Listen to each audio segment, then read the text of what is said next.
You ever notice how like bad, ridiculous things always kind of seem to go in waves? That's what we're going to talk about today. Seemingly kind of crazy car issues that some of my friends have dealt with over the last couple days. So let's get started.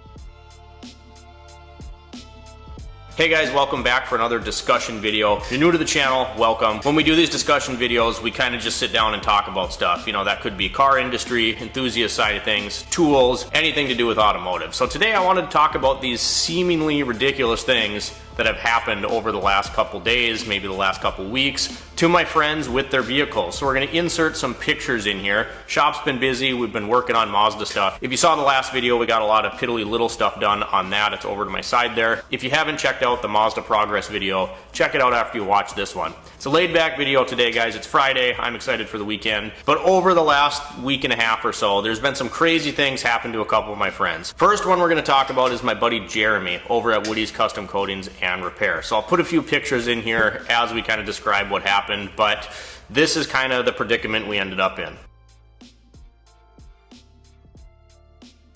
So we worked on the Mazda bumper. You've seen a couple of these photos, welded up. I just got it back from sandblast. We'll fill you in on that soon. I'm working on it right now, actually. But I was at his shop about a week and a half ago, and we worked on the Mazda bumper. Got the holes welded up that were rusted through, prepped out for sandblast. After we were done for the night, a couple of our buddies ended up getting a new shop. So we're like, hey, we're gonna go surprise them, check out the shop.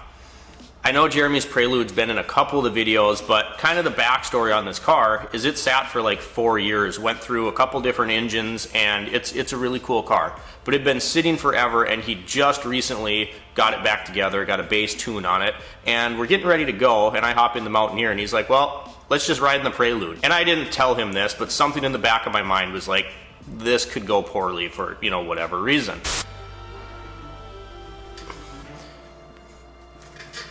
There's flies in here. So anyway, we take the Prelude, we go to the shop, we have a good time, BS with our buddies, and then we go to leave. We're going over this bridge, and he hits VTEC, he's having fun, squawks the tires a little bit, and all of a sudden I look at him and I see him like pressing the clutch pedal in, and he's like, car died. What do you mean the car died? So anyway, we coast over the bridge and we get out, and it's like, I can smell gas, right? We made it into a parking lot of a gas station, and we're like, this is really weird, you know, I smell gas. And what turned out happening is the fuel pressure regulator, the diaphragm inside ripped, and I'm sure, you know, it had been sitting for a few years, it just got old and it ripped. So we spent like an hour and a half, and the mosquitoes are nuts, it's getting dark. We spend all this time trying to fiddle with it, thinking maybe the bolts were loose or something.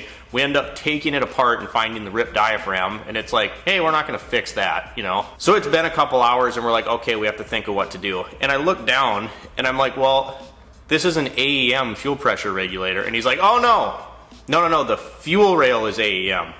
The regulator's from eBay.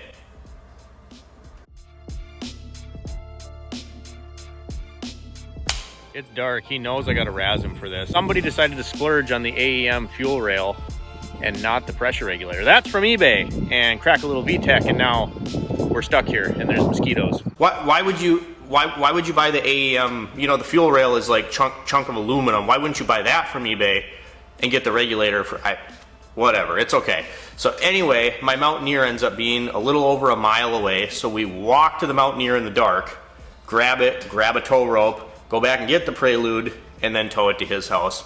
All is good. So then this one is just the other day. I have a buddy named John. He's originally from this area and ended up moving out to Henderson, Las Vegas area.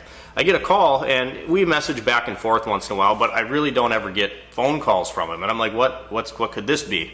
So I answer the phone, and he goes, hey, do you know any decent places that sell rims?